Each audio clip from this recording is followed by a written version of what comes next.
Well, today and tomorrow are continued first alert weather days as we have more of these strong winds pushing into South Central yet again.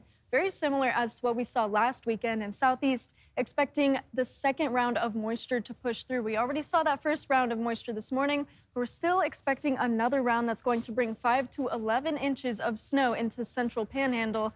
The colder temperatures are returning next week, and this is statewide. So looking at our satellite and radar, you can already see that most of these impacts that we're paying attention to for today are centered around South Central as well as into Southeast. Now focusing more so on South Central, these areas that are under high wind warnings are going to be Palmer into Wasilla as well as Thompson Pass. Now, we're seeing very strong wind speeds today, and we're going to see even more of these strong wind speeds into tomorrow.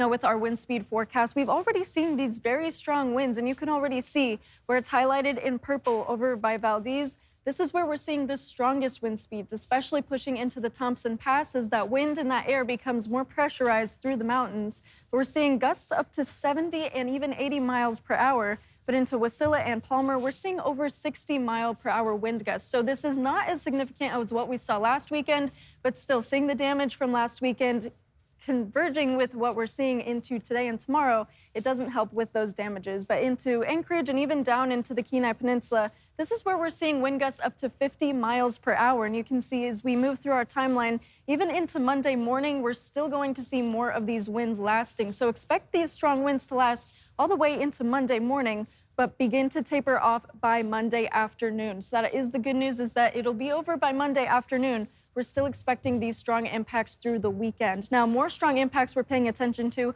are focused more so in Southeast. You can see by tonight, we're still expecting more of this snow to push into areas like Juneau as well as into Sitka, but more moisture is on the way for areas like Ketchikan and the southern portion of the Panhandle. So this is overnight tonight.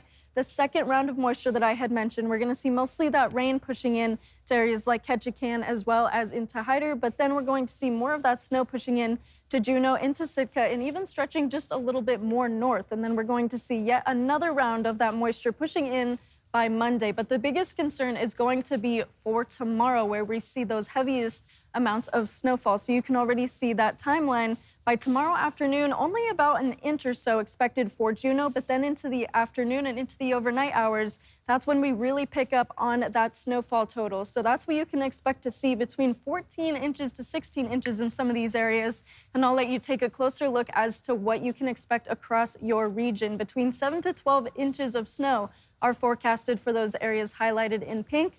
And those areas highlighted in purple, this is where we're going to see much less snow, between 2 to 5 inches. Now for Southeast, this is where we're seeing those winter storm warnings, as more snow is in the forecast for tomorrow afternoon more specifically. But again, don't rule out the possibility of the snow moving in overnight tonight.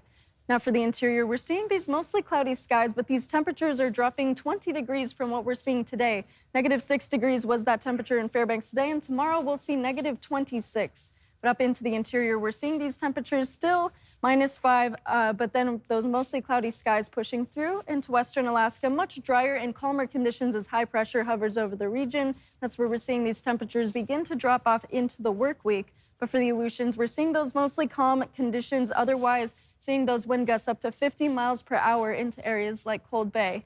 Now for South Central, mostly clear and mostly sunny skies, but these winds are really the biggest concern, and that adds to that wind chill. So gusts up to 45 and even 50 miles per hour for the Kenai Peninsula, but strongest impacts are for the Copper River Basin, with those gusts up to 65 and even potentially up into the 80s from miles per hour. But then into the Matsu Valley, again, that's where we're seeing more of those strong winds continue.